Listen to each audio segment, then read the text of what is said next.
सब नष्ट हो जाए।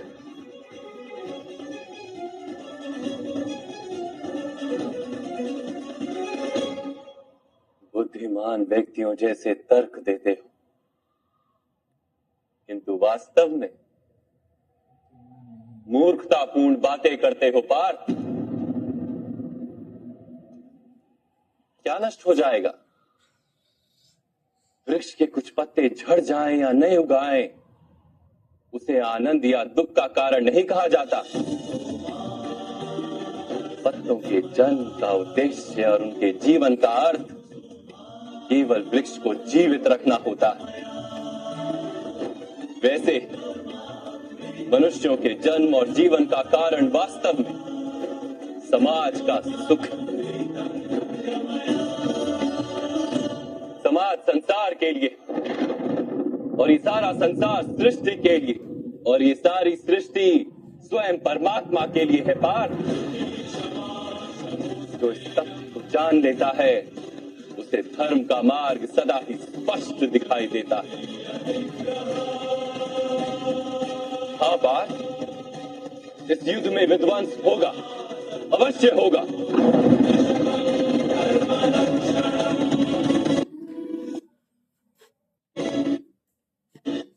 हाँ पार्थ, इस युद्ध में विध्वंस होगा, अवश्य होगा।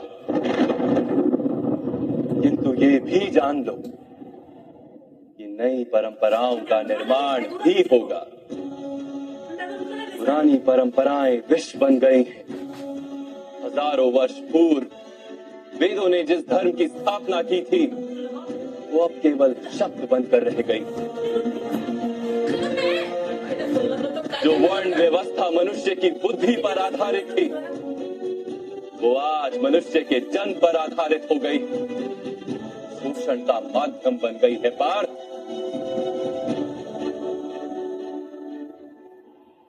पुरानी व्यवस्थाएं टूटेंगी, नई व्यवस्था का जन्म होगा।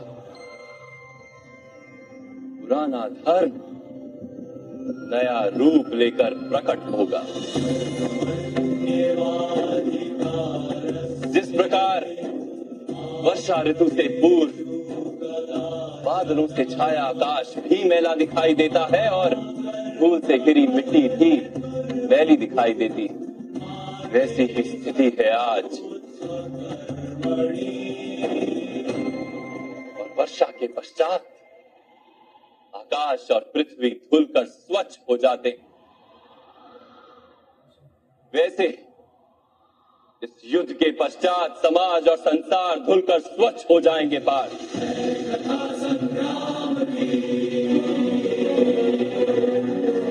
इस युद्ध के पश्चात ये संसार और समाज भी स्वच्छ हो जाएगा।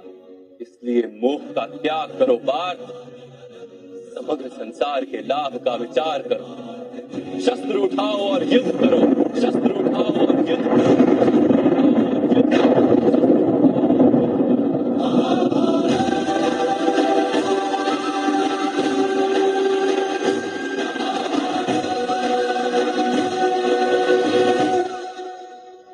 मैं आपकी बातें सुन पा रहा हूँ माधव, परंतु उनका अर्थ मेरे हृदय तक पहुंच ही नहीं रहा। मेरा मन मोह से घिरा हुआ है। इस प्रकार अपने धर्म का दर्शन कर, मेरा मन अपनों के विचार से भरा हुआ है। इस प्रकार सारे संसार का विचार कर।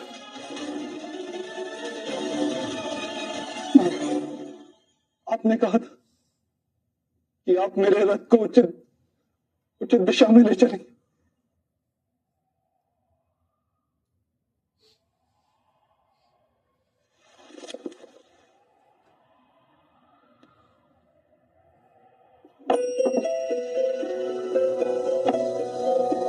नारायणं नमस्कृत्य नरं चैव नरोत्तमं देवीं सरस्वतीं व्यासं आत्मा के साथ की बन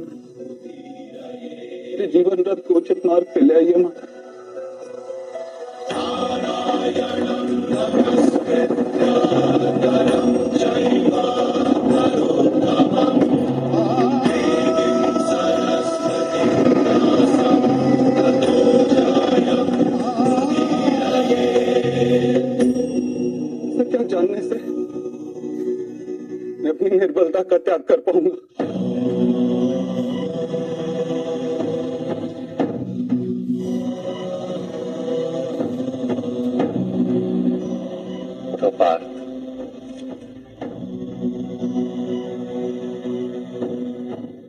सुनो पार्थ, जीवन का रहस्य जान, संसार के वास्तविक रूप को समझो। गंगा के प्रवाह में मुट्ठी डालकर निकाली जाए तो कुछ प्राप्त नहीं होता, किंतु उस हथेली की अंजलि बनाकर गंगा के प्रवाह में डाली जाए तो गंगा जल मुख तक पहुंच पाता है।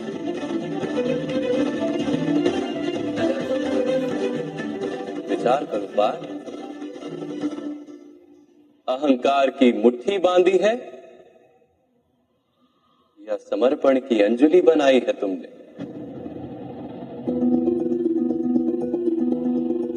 इस ज्ञान को ग्रहण कर पाओगे?